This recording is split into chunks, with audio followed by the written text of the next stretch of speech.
Somebody told me. So what these are, so the whole point of dancing obon is to dance in memory of loved ones that we've lost. So these are all names from temple members and their families. So we put this out every year in conjunction with the dancing and our obon festival. Very nice.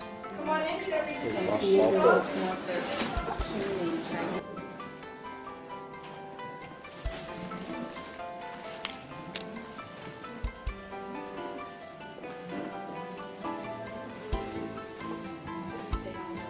Yes, you have to stay down here. Of course, it's ordained only on the altar.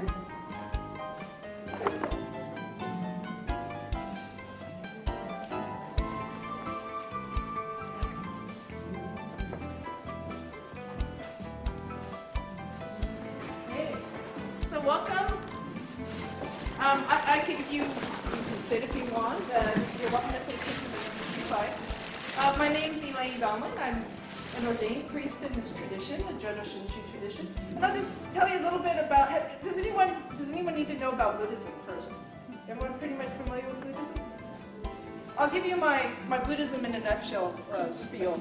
It's like Buddhism 101 in 2 minutes. So basically Buddhism, I equate to like this big oak tree. At the trunk of the tree are the teachings of the historical Buddhist, Siddhartha Gautama. He lived 2,700 years ago. And his primary teachings of interdependence, interdependence and impermanence, and the Four Noble Truths, Eightfold Path. That's the trunk of the tree. And then as a result, Buddhism spread. Everywhere Buddhism went, it impacted the culture, and the culture impacted it. So we have one major branch called Theravada. And that's largely the path of, it's called the Path of the Elders, and that's largely a monastic tradition. We have a middle branch called Mahayana, the Path of the Bodhisattva. That is both monastic and lay. Then we have a third branch called Vajrayana, which is Tibetan Buddhism. There's also a Tantric Buddhism in China, as well as in Japan. So all of these different branches have a bunch of schools off of them. And all of these schools all focus on different, what we call sutras, but they're Buddhist scriptures. And everywhere it went, it impacted the culture impacted it. So we have these radically different teachings of Buddhism, but fundamentally we all believe the same thing, the trunk of the tree. No Grand Poobah, no Pope in Buddhism, just the fundamental teachings. And it's remarkable that 2,700 years later, we all still believe the same thing and we express it slightly differently, but we all believe the same thing, of the profound interconnectedness of life, the precious impermanence of life, which really gives our own life meaning. So which country is not vegetarian? So the idea of vegetarianism, it depends. It depends on the tradition. Not so much the country, I would say the tradition. And by tradition I mean which little branch off that big tree. Some Buddhists are vegetarian, some aren't. And it just really depends. So our tradition, obviously, we have the big chicken barbecue we're famous for, so we're not vegetarians. Our tradition originally came from Japan, and so they were not particularly vegetarian at that time. Tibetans, they're not vegetarian. It's really circumstantial. Again, remember, everywhere Buddhism went, it impacted the culture, and the culture impacted it. So it didn't go into a culture and impose a set of standards or rules and regulations. It melded with the existing culture. So we have this vast variety of appreciation and understanding. So this temple you're in, this temple was founded by Japanese immigrants. This temple was founded in 1898. It's over 120 years old. Remarkable. I just love this temple. So traditional, well, what isn't traditional is that in Japan, our mother temple is not high up like this. So this is more a Western thing that have the altar or a 19 raised. But yeah, so this was brought over by our Japanese American immigrants, and very thriving. So when they came, one of the first things they did was ask for their spiritual support. So they brought brought their priests over and founded the temple. And like I said, we have our tradition spread as Japanese immigrants came in, had a very party, big temple. Then World War II happened. And I don't know if you notice the outside of the temple, it looks like a shoebox. That was designed that way because even before World War II, there was a lot of discrimination against Asians, Japanese and Chinese. And so the temple, the architect, a young man actually, designed it to look very nondescript on the outside. But then you come in here and it's just absolutely gorgeous.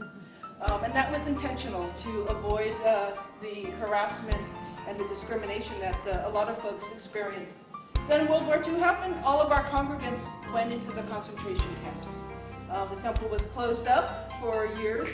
When the war was over, the congregation came back and they lived in the temple for 2 years. So this was like, many of our temples were hostels because people lost their homes, they lost their businesses.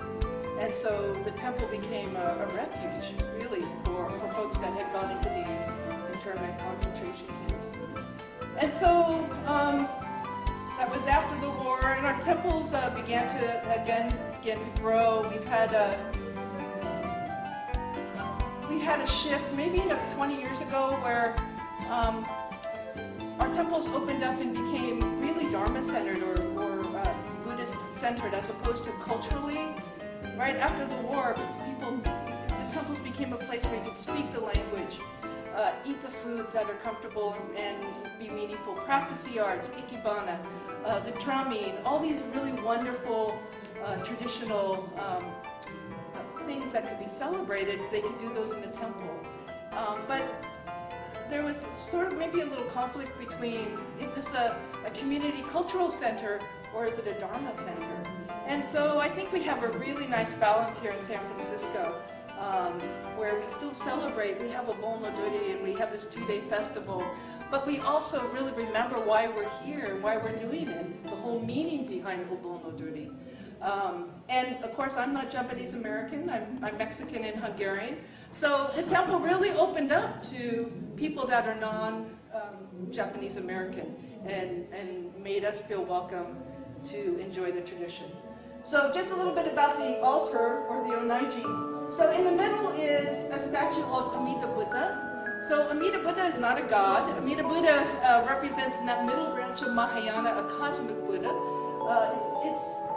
Amida Buddha represents the qualities of enlightenment, of profound, immeasurable wisdom and compassion. So when I come to the temple, and our ritual, if you ever come to our services, people will take a pinch of the ground incense, put it over the burning sticks, and it's an opportunity for me to reflect on how am I in the wisdom and compassion department today, or this week, or this month. It's just, the Buddha serves as a mirror to how I behave, to how I am. And so, what we say in our tradition is Namo Amida Butsu, which is I take refuge in immeasurable wisdom and compassion that supports me and sustains me, even if I'm not aware of it, even if I'm not grateful for it, I'm still being supported because I'm still here. Right? So many causes and conditions that have resulted in me being here right now, physically, mentally, emotionally, and that's really what Obon is about. Really acknowledging why we're here. I'm not here because of myself. I'm here because of my parents, my grandparents, my great-grandparents, my temple members that supported me in my ordination, my mentors. I'm here because of so many people. And that's what Obon is about. And that's why we dance for joy. We're acknowledging, I'm not here alone. There's a minister, our bishop once said, how old are you? And classically we say, well, I'm going to be 60 next year, so I'd say 60. And he said, no. If you really believe in interdependence, you're as old as the universe. Yeah? So that's the teachings. It teaches us to be aware of our life, to be alive in our life. Not just a rat in the wheel, just going through the everyday motions, but really being aware, really connecting with people. There's an expression, Kristen, what is it? Ichigo Ichie.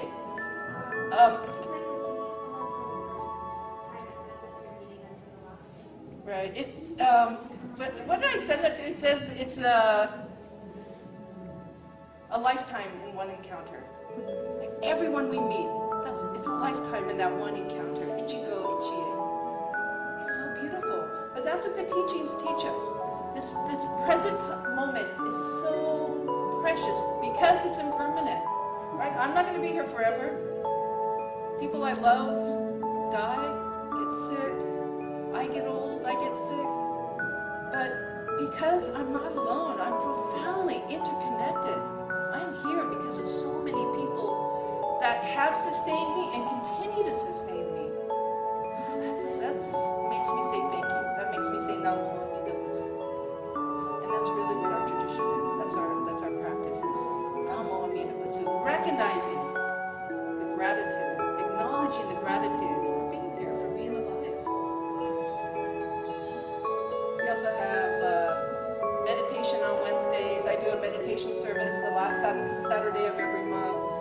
We have Sunday morning services. So we have a lot of different opportunities for people to experience the teachings.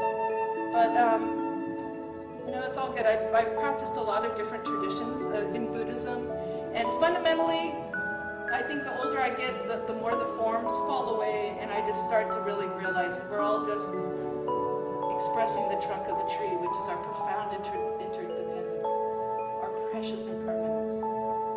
So the form doesn't matter which sect of Buddhism or which religious practice, because I think all the major traditions are rooted in compassion anyway.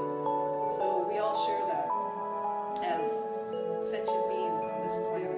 So, any questions? I just gave you everything. Like, yes. Question about the decision-making process for establishing this temple, for example, the geomancy or the feng shui. Were there any rituals or ceremonies on this ground prior to? Oh, always. Every time we break ground, we do a ritual. It's really a gratitude ritual too. Do you know why they chose this location as opposed to a Richmond or the Sunset or Pacific Heights? Japantown. Remember, back then, this is 120 years old. Our temple. This isn't the original temple, but because it's the proximity to Japantown, people actually lived in Japantown. After the war, Asian Americans couldn't buy real estate here in this neighborhood. That's why there's so many Asians that live in the Richmond and Sunset. That's where there was kind of this de facto real estate agents wouldn't sell Asian Americans property in this area. Exclusionary. Well, very much so. Well, From what decade to what decade? I don't know.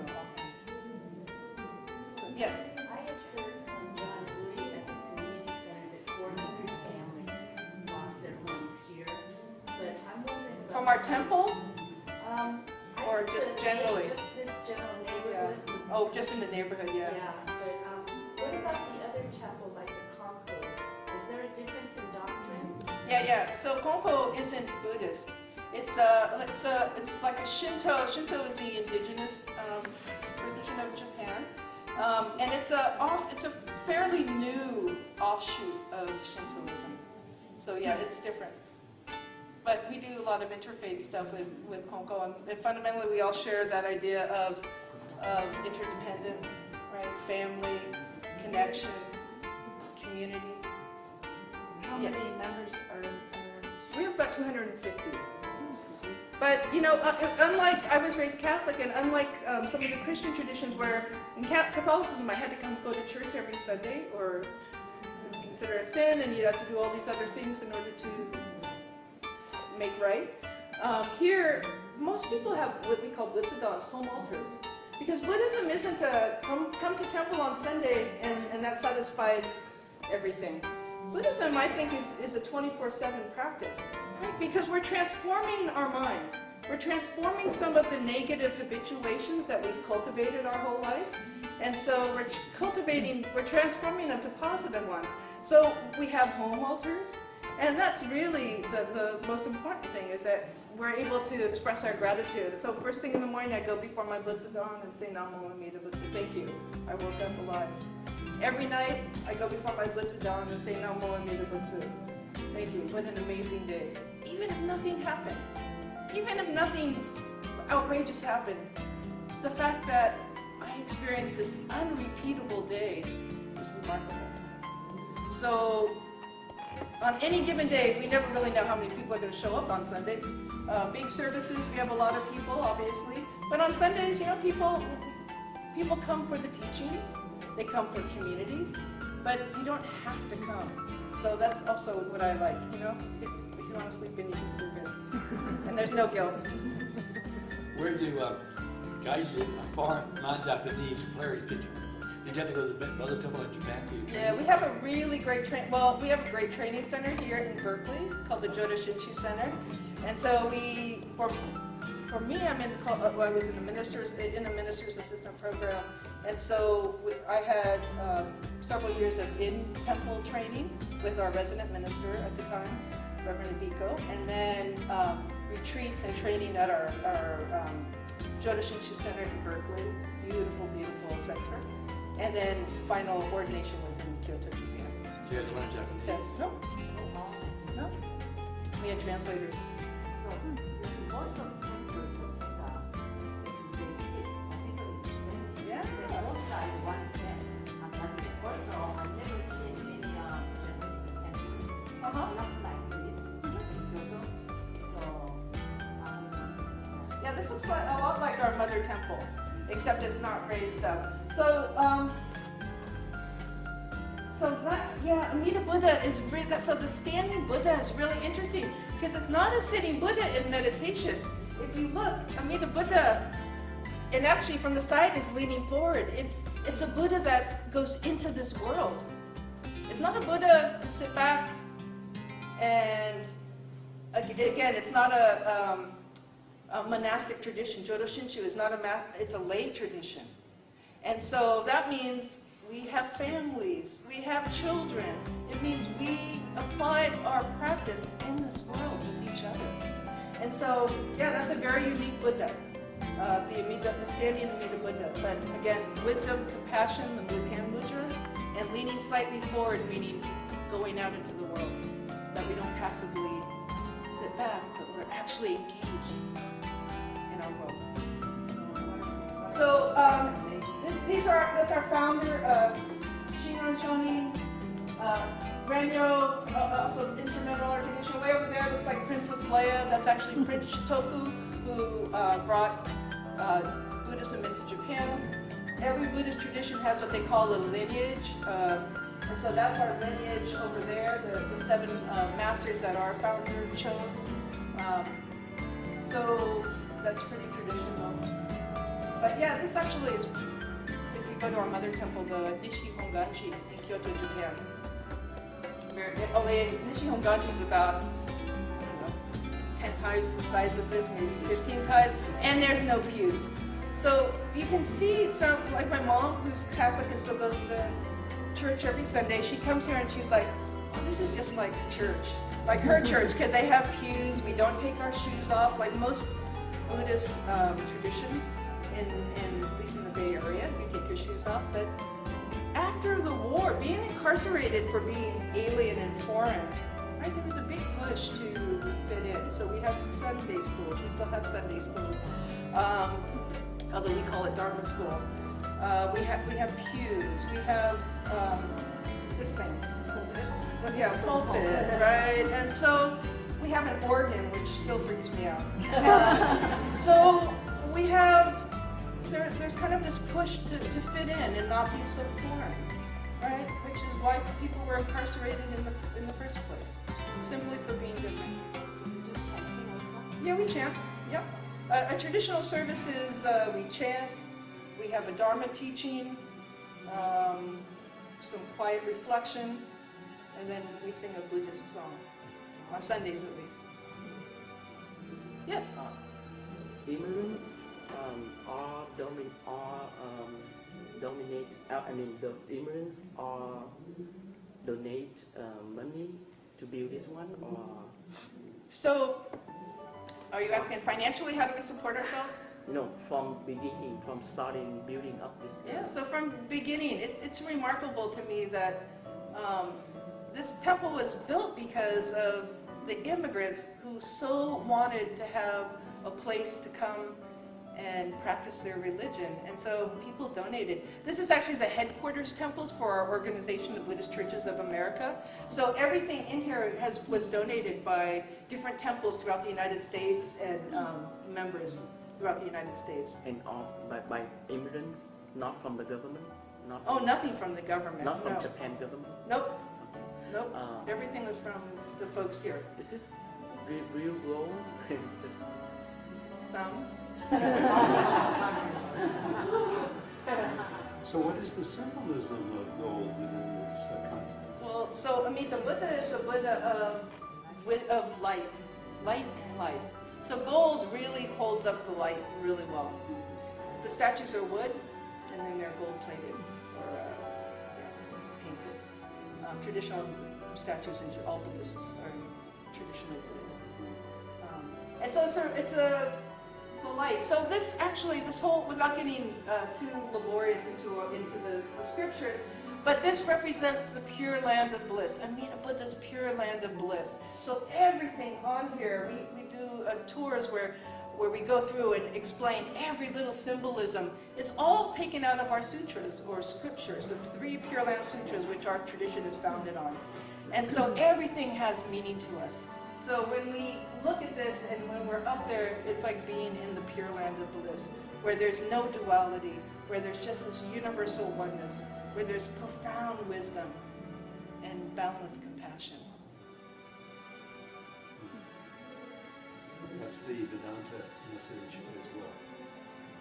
It's a lot of messages, actually. I would say most religious traditions, it's very Non-duality, similar. very good. Yeah. Yes. Oh, there is a second group. Okay. Yeah, he's going to do that one. He's going to do the 3. I just don't want these guys to have to wait for a half hour. You're right. Okay, thank you, Yumi. This is our vice president of our board, Yumi Hata. So, any other questions before we wrap it up? So, thank you all for coming today. Thank you for supporting our Ginza Bazaar and checking out. Hopefully, you danced for joy, in celebration of your loved ones. We're here every year. This is a big event we do every year. So, please come back and visit us, and come for a service if you like. Thank you for watching my video. If you like the video, please click like, share, and subscribe. Thank you very much. Muchas gracias. どうもありがとうございました。シェイシェイ、バイ。本日のビデオいかがでしたか？アメリカで最初に日本移民によって設立されたテンプルに行ってまいりました。とても素敵でした。またこれからもいろいろとビデオをアップしますので、お楽しみにしてください。登録、シェア、ライクなどをしていただいたらとってもありがたいです。励みになります。どうもありがとうございました。